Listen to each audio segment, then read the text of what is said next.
Welcome to Gen Z Hoops, the Gen Z basketball, coaching, and sports business show.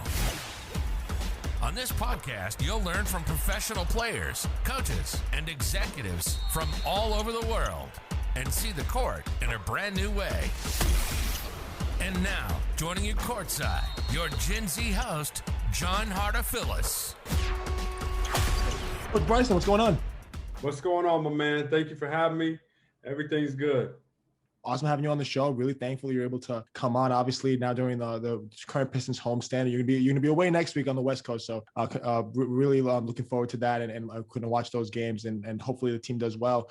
But really excited to have you on the show and kind of jump into your story. Obviously, you're being a young coach. That's kind of what Gen Z is all about, and really excited to get into that stuff. To start us off, obviously, right, we're going to get to kind of where your career's progressed up to this point. I'm curious about where it all started. Where did that kind of passion for coaching come from? For playing the game, obviously, in college, all that sort of stuff. Where did it kind of really start into that belief of like, you know what, this is what I want to do, and I can do this? So I went to Northwest Missouri State, which is a Division II in Maryville, Missouri.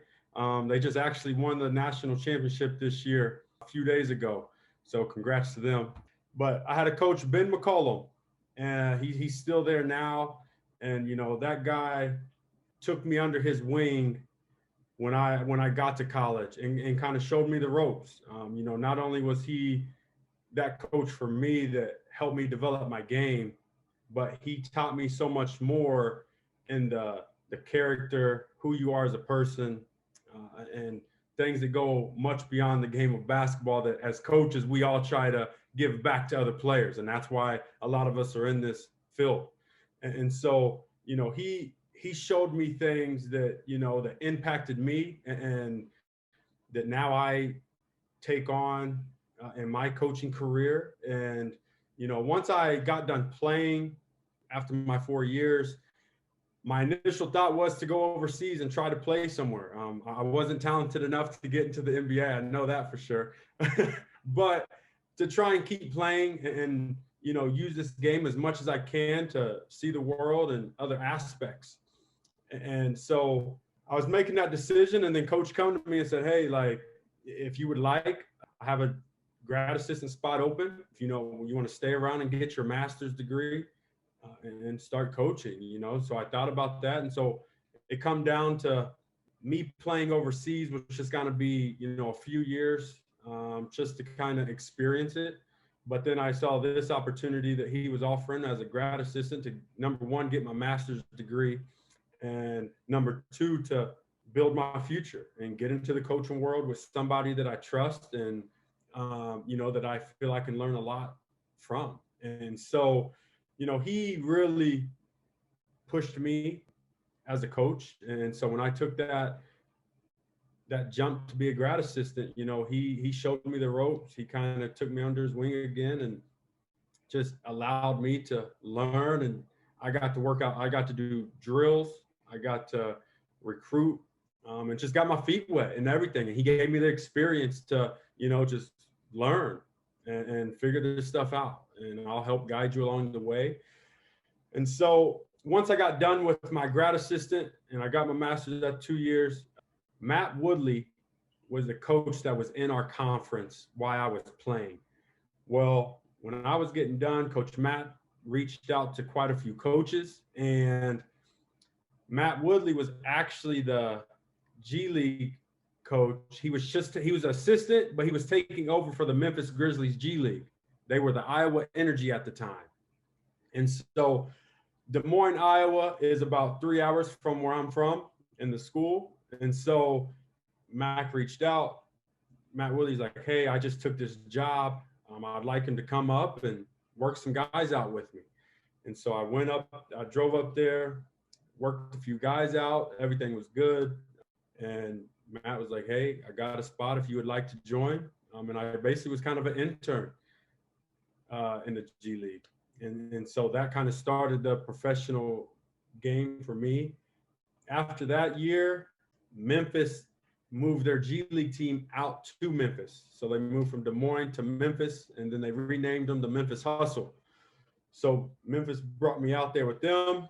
And, you know, that's where I kind of got to double dip, because the G League and Memphis share the same arena and practice space as the Grizzlies. And so, for me, I would practice with the G League team in the morning, and then the Grizzlies would come in for afternoon practices. So I would stay, help rebound, and I just kind of worked my way in there. And eventually it kind of turned into more and more access and more help. And so it kind of, I got to develop some things and build relationships that way. Eventually turned into helping with pregame stuff.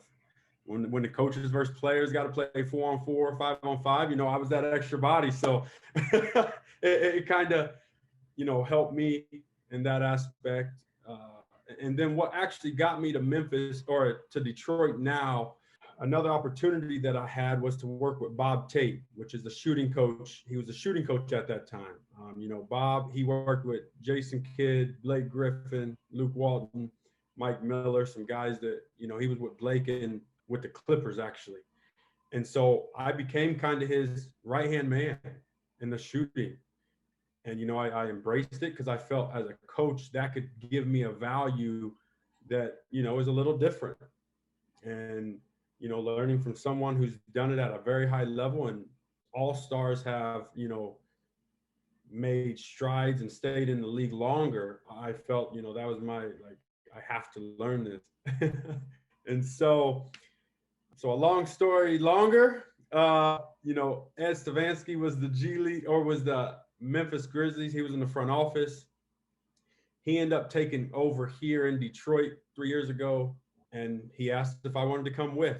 And so, that kind of shows, you never know who's watching, because Ed and I didn't have a great relationship. It was hey, hi, here and there. For him to come to Detroit and ask me to come with, that just shows, speaks a lot about, him, and that there's always eyes on you. You never know, what people are saying about you. And so you always got to, act the right way and be the person you want everybody to treat people how you want to be treated. So, and now I'm here for the last 3 years. Oh, it's so cool. And you had said, to make a long story longer, but what's so impressive and what's so crazy to think about is that there's still so much left of your story to be written, like really so much more. You're probably 10% of the way there, and with how much more coaching and basketball there is for you to be around, which is crazy to think about. There's so much to dive in there, but just to kind of bring it back to the beginning, you had mentioned obviously about being a grad assistant. I'm curious as to what kind of you learned there, because it's a path a lot of listeners maybe are taking, or a lot of other people in the industry are taking. What kind of prepared you from being a grad assistant to kind of take the first step into the G League? And then now, right, you're there and you're doing all this player development stuff, all these other maybe more specific things, because I'd imagine as grad assistant you're doing a lot, but like what kind of helped you so much in doing that? One thing that Ben McCollum that he helped me with, and that I still value to this day, are nothing basketball related for the most part. It's all character and values. Number one, loyalty. True loyalty is hard to come by. Everybody wants to jump and go to this, get this job title, or they want this spotlight, or they want, and for me, it was, being true to him and having his back, and not just in a just truly having someone's back, and being with them at all times, through good times, bad times, whatever it is. So loyalty was huge. Number two was, no job too small mentality. Is I don't care if, coach said, hey, this locker room needs to be clean and you got to do laundry. Like, yes, sir, let's go. And I'm be the best. You hear it all the time, like, be the best at what you do. And it's, I just use the no job too small. Like, I don't care where you're at on what your job title is. If something needs done, do it, and do it to the best of your ability. Like I said, my first year in the G League, it's like, hey, you got to do the laundry. All right, let's go. I'm going to do laundry. I'm going to clean the locker room. I'm going to pick up the trash, because I know that's going to make other people feel good. And that's something he's always taught me, is no matter what it is, it's the come in first, coach ask, hey, can you go get me some coffee? Yeah, I'm going to get you some coffee. You want some donuts with that also, coach? It's not I got to go get coffee. No, like, enjoy that. Life's about making other people's job easier, making them happy, and helping them and serving them.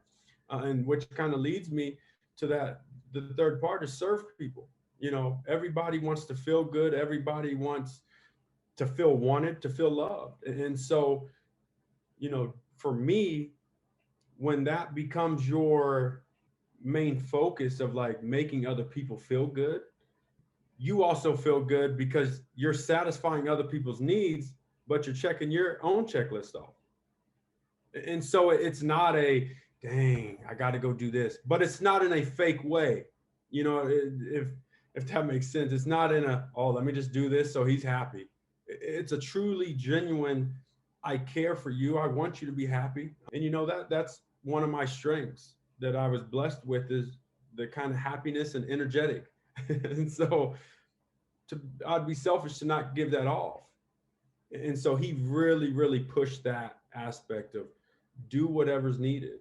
And you're never too good for whatever's being asked, and always do more, you know, do more than what you're paid for. And so for me, it was those lessons. And I'll tell you a quick story about him. And this is to the point that and we've all probably been there, where this really changed his and I relationship. And this is where I knew that true being trustworthy and that loyalty come through. So game days, we always had breakfast at Hy-Vee. You know, we're in a small town. And so we'd have team breakfast. And I ordered, obviously the school pays for it. I ordered a water cup, or I got a water cup. And I go to the fountain and I put some Hi-C in it. This, you know, and everybody's done this. We get the water cup, you know, I'm gonna go get me some soda or something. And so I'm getting Hi-C, and Matt comes over. He's like, "What are you doing?" And you know, water cups are clear cups, so you see everything. It's the clear white plastic cup. Matt's like, "What are you doing?" I'm like, "I'm getting a drink." He's like, "You got a water cup?" I said, "Coach, I know. Like, I'm getting some Hi-C." "Did you pay for it?" "No." "Well, then dump that out and get water. If you want to, so go pay for it then." And I was like, I thought he was joking, but he was serious. And so I dumped it out and I got water. But that shows who he is. And I know it's very small and people are like, that's not a big deal. Well, that is. You know, it's like, if you want some Hi-C, then just go pay $1.19 for it. What else? Get a small cup. You can get free refills, whatever the price is.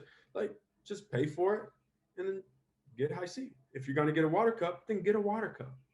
And so he went to that level. But that story, you know, that's what really like dang, and showed me who he was. And so that was like really big for me. But again, I think it was just more values.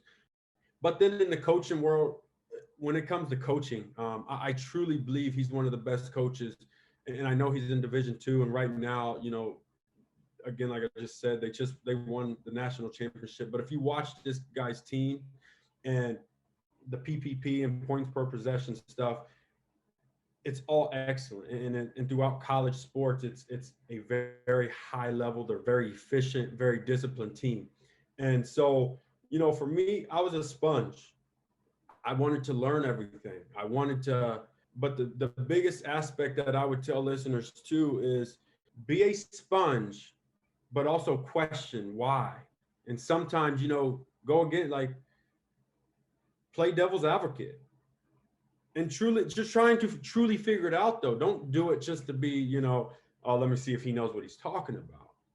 Truly listen to what coaches or whoever you're talking to has to say, and then see if it applies to other things that you've heard. And so always be curious of why does he think that way? Why? Think the game through. Why is he running this play? What defense are they in for coach to call this play? And, you know, for me, that as a grad assistant, that was something that him and we'd always watch film. And it's like, why are we running this? Well, they're showing, so we want to slip out early. We want to, boom. And so when I got to the G League, obviously the games are different from professional and the college game, but the foundation of ball screen coverages, actions you run on offense, I've already had an idea of why. It was just different terminology. And so for me, it was picking up the terminology quicker. But he set the foundation for me from just the fundamental aspect of what the game is about. I love that. And thank you so much for that example. It was so unique and it was really eye-opening because it's something that people do all the time. You see maybe even memes about it on social media about the water cup and how people really kind of ignore that. But it's something that really, as a coach, it's incredible how that must have happened years ago and it left such a lasting impact on you. So I'm curious, kind of when we spoke a little bit off air, you had mentioned off a similar topic about kind of that idea of being authentic and when you want to help someone being really genuine about it, not just doing it to get something out of them, but doing it for a legit purpose. I'm curious because when we spoke, we had mentioned about NBA coaches kind of doing their job and how special it is when an NBA coach truly wants to keep someone in the league. They're not just doing it and going through reps and going through drills just to do it or just to make the head coach say, oh wow, okay, so Bryson's over there. He's actually doing something. Okay, cool. You're actually doing something to help the player get better. And I'm curious what really your thoughts are on that and if you have any experiences where that became really apparent that you were making that kind of impact.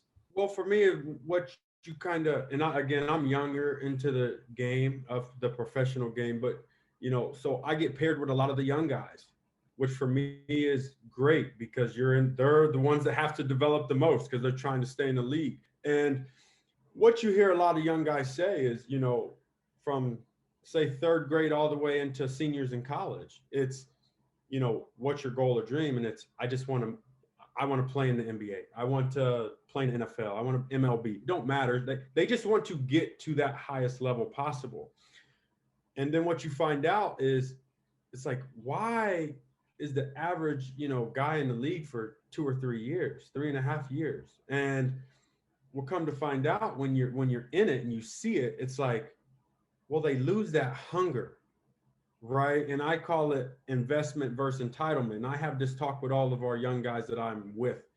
When you're second grade through a senior in high school, you're invested in getting there. It may be helping your mom. It may be helping your family. It may be just, putting a roof over somebody's head. It may be taking care of your younger siblings. I don't know what it is, but that investment of, I want to get to the NBA or professional sports, whatever it is. Well, then, so you're willing to do whatever it takes. Late nights, early mornings, you're watching, you're lifting, doing whatever you can, watching games on TV to get there. And then once you get to that level of success and you climb the mountaintop, you're on top. Well, you're now you check that off your list. You've done it. I'm here. And a lot of people relax and they take that deep breath of, I made it. And now they don't have another why. I made it to the NBA. That was your goal. And now you made it. Now what? Right? It's like, but then what happens is when you're in the professional game, that investment becomes entitlement. Now it's like, I deserve to play. I deserve minutes. I deserve to start. I deserve to be on this team. And whatever it is, like, I deserve this much money. And you lost track of why you were there. And so my main thing for young guys and young kids is like, don't just try to make the professional game. The goal is to stay in the professional game for as long as you can. And so for me, I have to do my job and, evaluate each player differently. Where is he mentally? Some guys come from maybe a background of sports, of coaching. So he understands being a team player. So I don't need to hit that hard. But now it's maybe just his game of, okay, where does he fit in the NBA? And what are his strengths that I can get to another level to keep him in the NBA? And so I got to, break his game down and figure out what's best for him. But I got to let him have say also. It's not just me, oh, I know everything. You got to do this. What move do you like? Now, I'm already do my homework and have my thoughts. But it's about him and that player understanding also, what is he thinking? What does he think he likes? What does he think his strengths are? Because if you're both not on the same page, you're prolonging the impact of him getting better quicker. If you can both be on the same page, like we both like, okay, you like to get to your right hand and then Euro back to your left. If we both know that, now it's just figuring out okay in games within the offensive system. Because as a young guy, there's not many young players outside like the top 10 guys that just get to come in the game and, have the freedom to do whatever you want. And so, you as a young player have to understand, what does coach want? What's the head coach want? What's the philosophy offensively? And now we got to fit your game within, like a puzzle, the outer framework. Now you got to fill in, okay, this is where we can get to our spot. Like, where's your spot on the floor? Is it the right corner? Is it the left wing? Is it the elbow? Is it the block? Now we got to figure out ways to get to your Euro step within the framework. And that's how I kind of build. And I try to talk to guys, but also understanding, like, these young guys right now may not be a Detroit Piston their whole life. Like, they're not going to probably be here their whole life. They're going to play for other coaches, and they're going to play for other organizations. So my job is to teach him the game of the whys. So when he goes somewhere else, Coach Williams, okay, they want to, blue me and keep me on my left. Boom, I know how to counter this. I know how, and I know why I should do it. And so that's my biggest thing, is just trying to teach them why we do things and when do you do them. And that's another thing with development, and kind of a whole nother story, is like, you see a lot of coaches doing just a lot of ball handling, or a lot of, do this move. Well, as a player, like, when do I use this move? And why do I use this move? And I know it may sound simple, and I know it may sound, well, that's obvious. It's not. It's not for a lot of guys, because you'll see a lot of guys, like, they'll have an advantage, but then they make 2 or 3 extra dribbles that takes their advantage away. It's like, you had the first move, like, go. But they're so used to those cones or whatever it is. And so I'm kind of getting off a little bit, but that's the main part, is teaching them why and when. I love where you took that and going into the why, and in terms of how your kind of philosophy in developing these players to kind of see past the drill and see how they can actually apply it to a game. I am curious though, when you did bring up kind of just that whole entire idea of entitlement, and kind of once you arrive there, kind of just thinking you've made it and kind of relaxing. We kind of spoke a lot about it from the player's perspective. I'm curious about from the coaching side, right? So for a lot of people listening to the show, they might see where you are as the mountaintop, right? Being an assistant coach in the NBA. How do you, or maybe how have you seen it for other people, be a challenge to kind of say, okay, you know what, I'm here now. This is what I have to do to kind of make sure I stay here, and to make sure I'm staying sharp and doing all these things. And we kind of touched on it with the why, but how else do you really think it's so important to kind of see that from that side of things as opposed to the playing side? As a coach, and our game is evolving so much. And, for me, not only from the basketball aspect, but now we have performance. And you're talking about load management. And I'll say this, like it or not, that's in our game. And it's going to continue to be in our game. The load, are guys doing too much? Are they not? And being mindful of, I don't care. It's not about the coach all the time, and for example, it's like, I can create a workout that I think, if 10 is the hardest on my scale, and I'll be like, okay, this workout will be like a 4. I put the guy through the workout, and I'll be like, hey, like, on a scale of 1 to 10, what do you think that was? If he says an 8, it's not about me anymore. It's not about, that he's soft. You got to listen to the player's body and the mind, because we all know, and it's scientific, like, if the mind's not there, he's not learning anything. Like, the ability to observe what you're trying to teach him is very minimal. So I need you mentally locked in. I need you mentally aware of what's happening. And I need you focused on the drill, the workout, whatever it is. And so for me, the aspect of learning, getting with our performance guy, okay, you've studied this. Why do we want to have we just got off a red day, which is hard. And we'll use red, green, yellow, and red. Green is a half court, kind of stationary, light day. Yellow may be just a 1-on-0, 2-on-2 workouts, but it's structured. You're staying in the half court. We'll get some cutting a little bit here and there, but a lot of it's just going to be a good sweat, just solid. And then red is like a full out play. Well, if we just come off a red, we probably need a green day for the body. And so learning how our body works, how our body responds, and trying to get these players at their peak. That's what I'm in the process of now of learning how to keep a player at his peak mentally and physically at all times. That's my new why, like from a learning and knowledge standpoint, is it's yes, basketball, but what's going to take you to the next level? What's the future? It's performance. Understanding how to lift, why they're lifting, understanding every player is different. How you respond to this 30-minute practice is going to be different than how my body responds. So understanding, and really having a game plan for the week, for the month, and then backing off of that. But to lay out a structure of here's the plan, and this is what we want, and then we can adjust as we go. But you have to be mindful of players these days. And, again, a lot of people, some people like it, some people don't. It's like, they're young, they should be able to run, jump, play a full game. Then after this game, go outside to the park and go play 5-on-5 over there. Like that ain't, if you want these guys at their peak, and that's the goal, is to have their bodies and mind feeling good. And so, that's my new learning. That's kind of what I've been into lately, and just trying to pick up on that.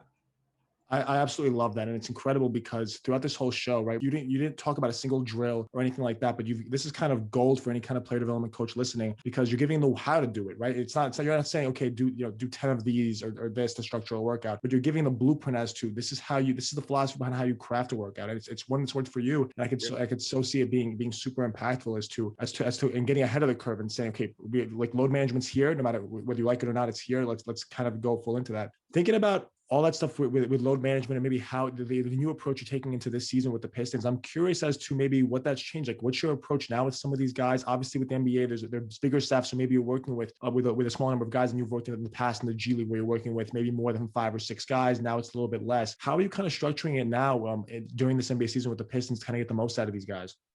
Yes, so less is obviously better to plan for guys. And so what I get the opportunity to, like I said earlier, is to work with young guys. And so it's almost a schedule within a schedule, because in the NBA, because you have your high minute guys that play 28, 36 minutes a game. And so with limited days in between games, veterans or those high level minute guys may not practice as much.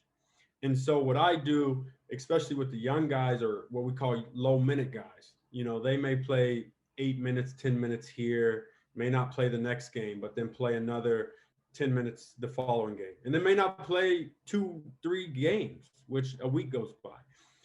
And so creating a schedule for the low minute guys is where I get what I do now. I get with the performance guy, and it's just like, okay, hey, but this is why planning is good. Because like, okay, he may not play Monday and Wednesday, but he's probably going to play Friday, just from how your roster structured, injuries, anything like that. Maybe the, pace we're playing Monday, Wednesday are high pace teams. And so there's going to be a lot more possessions, a lot more load on the body. And so, you may have a player that once he exceeds such a high level of load, he may have to sit or rest, what you call rest, a day or two. And so I know, okay, I got to keep this young guy prepared and ready. So say he don't play for a week.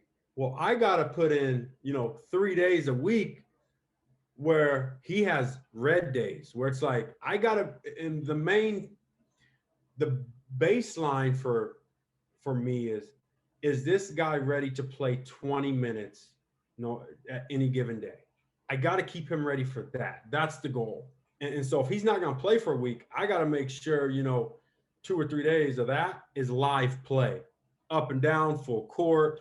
But then within that week, you got those two, say my Monday and Wednesday is going to be the red days and the high days. Yellow or Tuesday in between may be a yellow day, where it's like, okay, we'll get a little sweat, but we're gonna stay in the half court. And then that Thursday may be green. Hey, let's calm down. 2 days we got left, and we're probably going to play maybe. So now that's something a lot more film, maybe walk through with footwork and hitting on a specific aspect of his game. Maybe touch shots around the rim, like his finishing. Just, hey, let's just work on this finishing and break it down. Let's work on this footwork and break that down. I'll do mind games, like say on that Thursday, if it's going to be a light day where it's lights on a wall and it's just like reaction, just getting the mind working, switching it up, making it new and different. That's, again, trying to engage him where it's just not repetitive.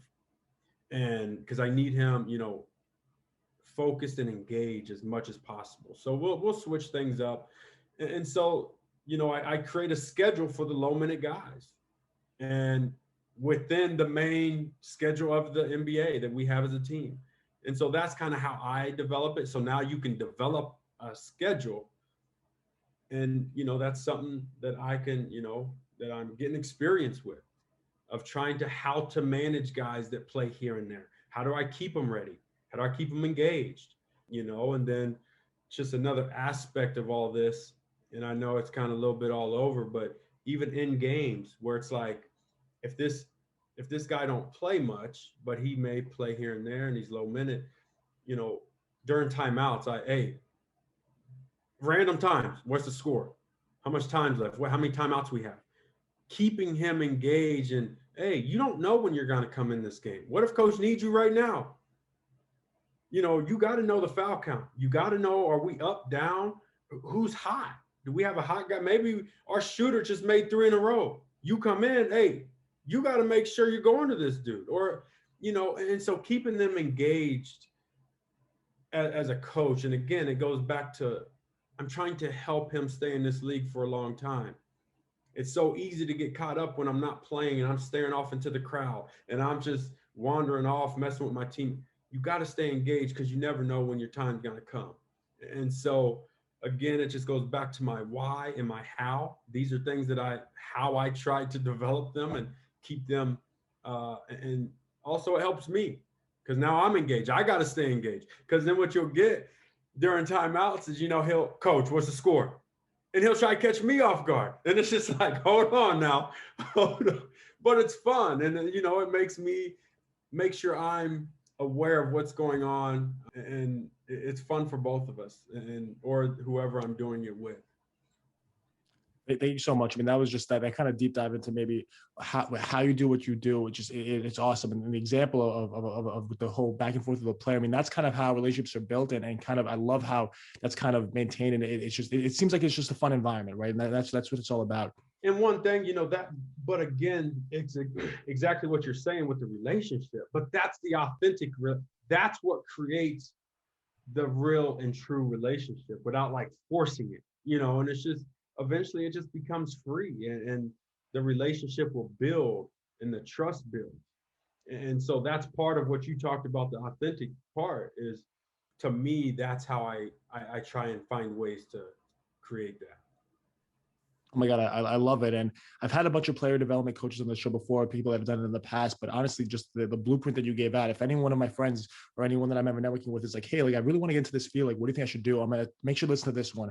And if any, coaching, obviously you do a great job coaching. If anything ever happens down the line, you could always go into motivational speaking. I think you'll do a great job of that and figuring out people, like, what their why is. So, Coach Bryston, thank you so much for coming on the show. This was obviously a great one, just really high energy show with so much knowledge here for guys looking at player development or guys that are just thinking about, what is it like in the NBA for these guys, right? There's people are seeing you on TV wondering, what is he doing on those off days? Like, how is he breaking things up? Obviously, everything with the red, yellow, and green days, it's just so interesting. And really, thank you for your insight and thanks for coming on the show.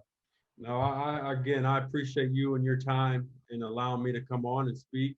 Best of luck going forward with everything, my man. And again, just thank you for your time. Thanks for listening to Gen Z Hoops. Make sure to follow, like, and subscribe on Instagram, LinkedIn, and all major social media platforms at Gen Z Hoops.